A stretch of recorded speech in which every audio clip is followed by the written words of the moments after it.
Who was the Holy Roman Emperor?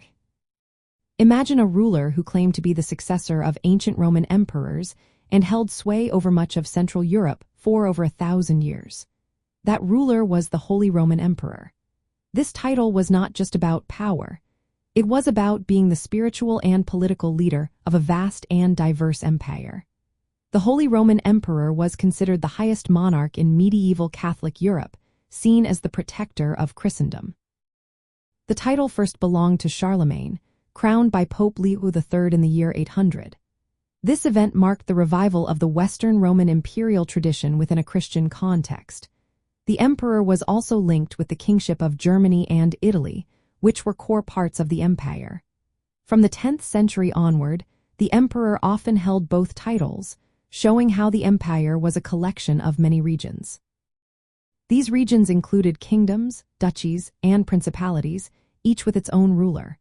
Because of this, the emperor's power was often more about influence and negotiation than direct control.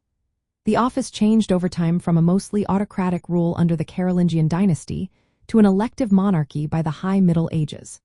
Starting in the 13th century, the emperor was chosen by a group of prince-electors, who were powerful nobles and church leaders. This meant the title was not always passed down through family lines.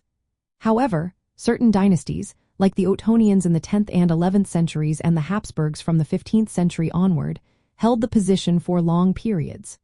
Notable emperors include Otto I, crowned in 962, who united and strengthened the empire. Frederick I, known as Barbarossa, fought to assert imperial authority against the popes. Frederick II in the 13th century was famous for his cultural interests and conflicts with the Church. The Holy Roman Empire was deeply connected with the Catholic Church, and the Pope's blessing was often needed to legitimize an emperor's rule. But tensions between popes and emperors over who had more authority led to many conflicts. Over time, especially after the 16th century, the empire's power declined. It became a loose federation of states with limited central control. The empire finally ended in the year 1806 when Emperor Francis II stepped down after military defeats by Napoleon Bonaparte.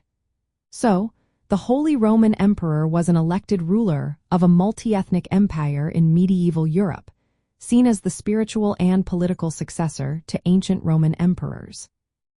His authority was shaped by relationships with European nobles and the Catholic Church, making his role complex and often contested.